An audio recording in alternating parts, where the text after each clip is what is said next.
Mr. Speaker, this week, millions of Americans will see their SNAP benefits drastically reduced when emergency allotments end. These supplemental benefits have been a lifeline for families, and I'm deeply disappointed they're ending. One family in Western Massachusetts, for example, says the reduction will mean having to choose between healthy foods or therapies for the young son with Down syndrome.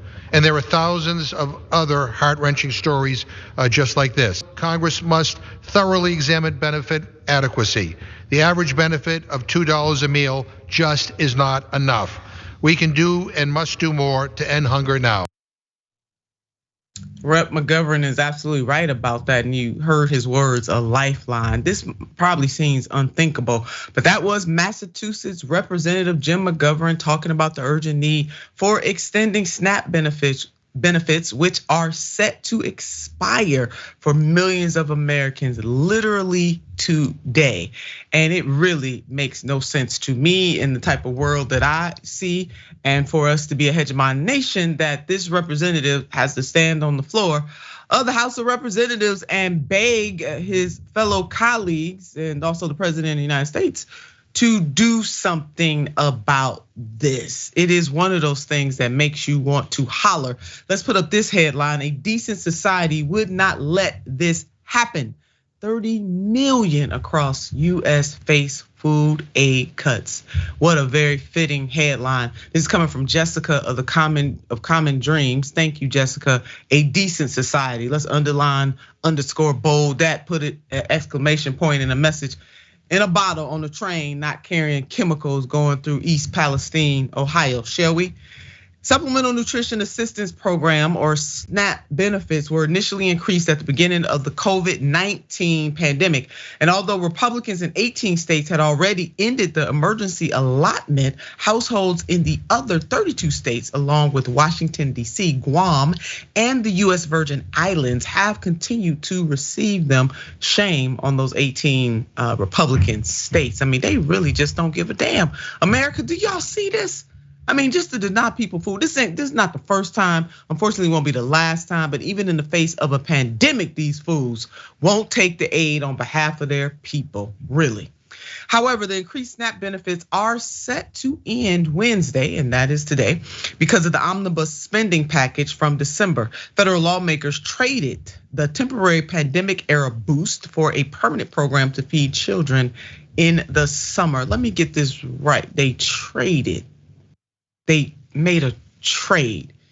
Yeah, Jessica wrote that they traded as if people are expendable, which they do treat people as if they're expendable, especially if you're among the poor and the working poor and the barely middle class. Yeah, you are very much expendable in the United States of America. The lowest income families will lose $95 in benefits a month, but some SNAP participants, such as many elderly and disabled people who live alone and on fixed incomes and who only qualify for the minimum amount of help, will see their benefits plummet from $281 to $23 flipping dollars a month. Now stop right there. Access to food should not be a commodity that you trade one for another.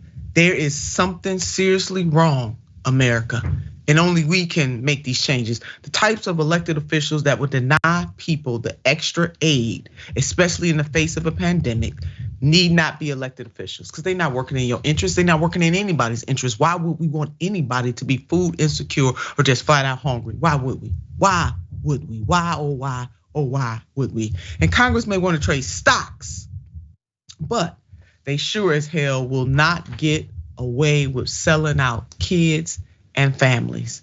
But we gotta stand up though. Forcing them to choose between rent and putting food on the table. That's really what they're doing. This is a policy choice. Poverty, America, is a choice. Poverty is a policy choice. We know this. We got recent evidence, we got historical evidence, we got evidence of this because the child tax credit that was once upon a time, old enough to remember it, lifted millions of children out of poverty only to catapult them back into poverty once it was not renewed and expanded. Yes, indeed, sisters and brothers, family and friends, America, poverty is a policy choice. Where in the unholy hell were the Democrats when they had control of the House and of the Senate. I'm just trying to understand why the 117th Congress allowed it to come to this. They allowed Senator Christian Sinema and Shadow President Joe Manchin to bully them out of expanding these programs. I'm particularly talking about the child tax credit. And it's purely disgusting. Did you hear me, America? Purely disgusting. Deanna Hardy, a mother of two from Wisconsin, told her story to ABC News. This is what she said. We're really going to struggle. We're going to have to end up going back to cheaper items like noodles and processed stuff because the meat, the dairy, fruits, and veggies, it's expensive. I don't think the cuts could have happened at a worse time. When the extra payments began, food prices were nowhere near where they are now. And that is coming from Deanna Hardy. She's a mother. She said this to ABC News, and she is absolutely right. Can't afford eggs and can barely afford the chicken wings. And these geniuses decide to let this just go away. Poof. But when it comes to giving money to the military industrial complex, baby, they can do that in a New York minute with bipartisanship. The cost of eggs, for example, let's look at this monthly average is on the rise. This chart right here. And right now in December, the average cost is $4.25. And check out this tweet from the patriotic millionaires. Expand SNAP benefits in today and will push 32 million Americans off a hunger cliff. But hey, it's all good.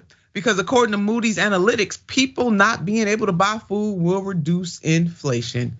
Are you out of your mind? Let me tell you something. If we have a financial system in this country that depends on people not eating, depends on people being unemployed, depends on people hanging on by the edge every single day of their lives, depends on people working 2, 3, 4, 5, 6 jobs, not getting a chance to smell the roses or tiptoe through the tulips. The system is wrong and it is rigged. Jackson, I can't even right now. Well, and I think what we're dealing with here and in all the sectors is kind of like a cat out of the bag situation where our problems have run away from us and gotten so far ahead of us that without drastic action and really large policy pushes, there's really nothing that can change in any type of meaningful way. With so much corruption in and out the system, the Supreme Court and just federal judges, politicians in office in appointed positions, elected and appointed positions, really just kind of being there as a matter of career, as a matter of climbing up the corporate ladder, because corporate America and the federal government and local and state governments are so connected. Again, what we really need is drastic policy push. Because these types of problems just spiral upon themselves, like as a result of the increased cost of living. This wouldn't be as big of an issue if people didn't have to pay so much for rent, if people didn't have to pay so much for education, if people weren't so steeped in debt, if housing wasn't so expensive. Stuff like that makes stuff like this even worse. On top of the fact that, the more people we have going into poverty because they can't eat or because they can't pay their bills, the more social safety net we're going to need, or the more chaos we're going to have in the streets if we don't take care of people. So, like you said, we're in a system that really depends upon people being stricken with poverty. The idea that everybody can just be totally well off in a system like this, well off to what degree? You know what I'm saying? Like, how well off are we talking? So I mean, it defies all kinds of logic, and it really speaks to the immorality of the system. And it's not just the SNAP benefits that millions are going to lose. Let's take a look at this headline: millions to lose Medicaid coverage this spring as omnibus bill is enacted and COVID-19 public health emergency ends. You all may remember we talked about this on this show where the Senate just kind of declared and the president, the pandemic is over. They just declared it. Ain't consult nobody. Because they ain't been to the hoods where people misunderstood. Because if they had been to the hoods where people are misunderstood, they would have told them that the pandemic for them is not over. But they didn't care.